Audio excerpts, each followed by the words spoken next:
Thank you. Great to have you with us here on the postgame show. Bob Lorenz and Frank Isola with you. The Nets back at home, back with Kevin Durant after 21 games absence. He had a big impact in this game, but Miami had a bigger impact in that second half. Yeah, and give the Nets credit. They fell behind by 12 late in the game. They scored the 10 straight points. They get it to make it a 2-point game. Under 2 minutes to go. Seth Curry misses a makeable shot. They get another chance to tie it. Kevin Durant misses. Kevin Durant ended up missing his last 2 shots. And once the Nets got to within 2, they go 0 for 3 with 1 turnover on their last 4 possessions. All right, let's take a look at the game highlights, show you what exactly unfolded. Nets came out of the gate, and they came out punching, knowing that Kevin Durant was back. It was a feel-good at Barclays, and he would have an impact early. Kevin Durant going to get the early jumper here, his first points since being sidelined. Nets at that point up by 2, and then having an impact defensively as well. Yeah, considering he was out 47 days, I thought he got off to a terrific start. In fact, he was 7 for 11 in the first half. I think by the second half, he ended up going 3 for 10. He did get a lot of his points at the free throw line, but I think, he started to wear down a little bit because he was missing very makeable shots. We saw the Nets with good ball movement. KD, little baseline move, and then the corner 3, and Patty Mills was feeling it too. Yeah, and Patty Mills coming off the bench, I think that was important. The Nets in that first quarter played as well offensively as they've played all season.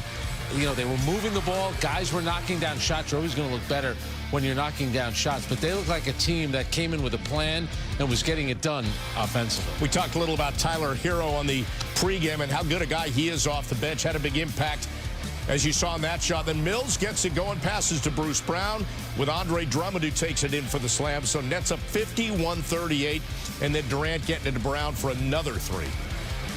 And this is where everything starts to turn for the Brooklyn Nets. They got a 16-point lead, and really for the next 20 minutes of this game, they had nothing going for them. They were outscored 68-40 over that 20 minutes, and they ended up, turned a 16-point lead into a 12-point deficit late in that fourth quarter. And that was where things were going so good, as you mentioned, up by 16 at one point. 2.5 left. Bam Adebayo to Caleb Martin. Heat down by 7. On to the third quarter.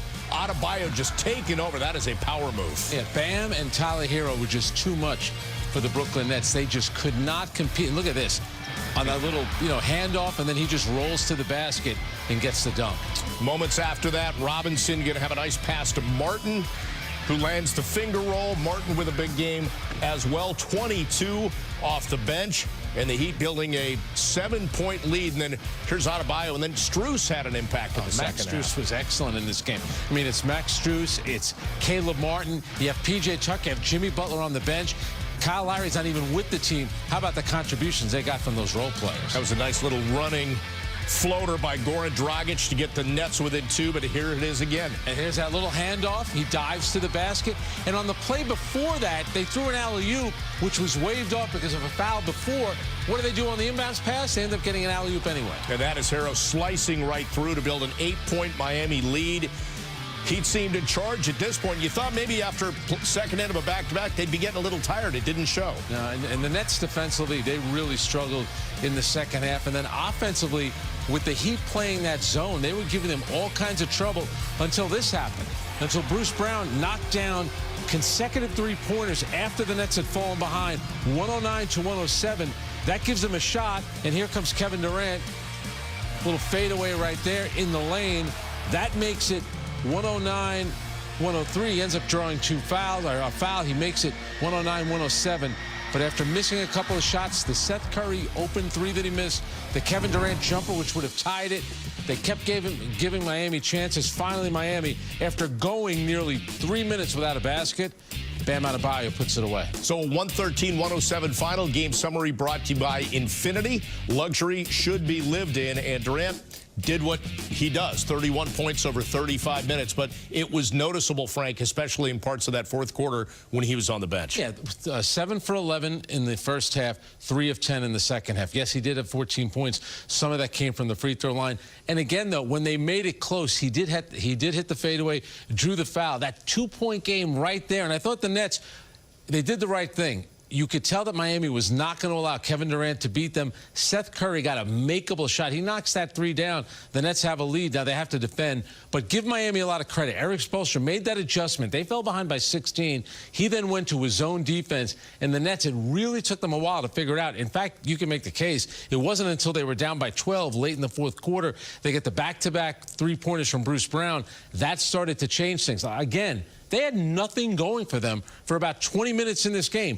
From the last 4 minutes of the first half until the final 4 minutes of the fourth quarter. Then things came, then they finally came to life and nearly stole this game. And the curious case of playing at home for the Nets continues because over their last 16, Frank, they're 3-13. This one happening with Durant on the court, and though the Heat scored 113 tonight, they've allowed 116 at home over that span. That's where the defense and the absence of Durant comes in. I think it's the absence of everybody. Remember, Kyrie Irving isn't playing in any of those home games, so that's number one. You haven't had Kevin Durant for most of them. That's number two. And you're also playing a lot of quality opponents, so that leads to you having that kind of record. They've really struggled. The good news about tonight is that Kevin Durant was number one. He was back, and clearly he's healthy. He's going to get better over time.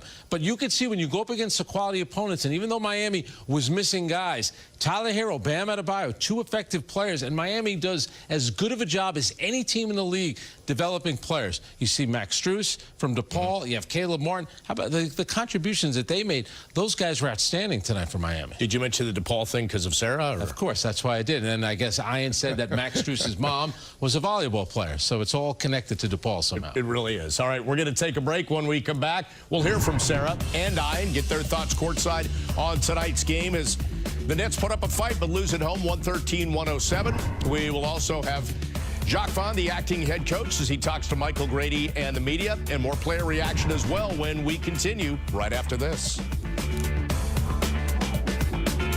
By Bigelow Tea. Bird, we had some nice ones to choose from tonight, but this was a pretty pass and feed. Goran Dragic to Andre Drummond, the power, the two-handed jam for your Bigelow Tea dunk of the game. That wraps it up from Barclays Center. Once again, the final score, Miami defeats the Nets 113-107. Join us again on Tuesday night when the Nets visit the Charlotte Hornets. Our coverage begins with a pregame at 6:30, game time just after 7 o'clock. So for Sarah Kustok, Michael Grady, our entire Yes Network crew, I'm Ian Eagle. So long for now from Brooklyn. Bob, Frank, and the postgame starts right now.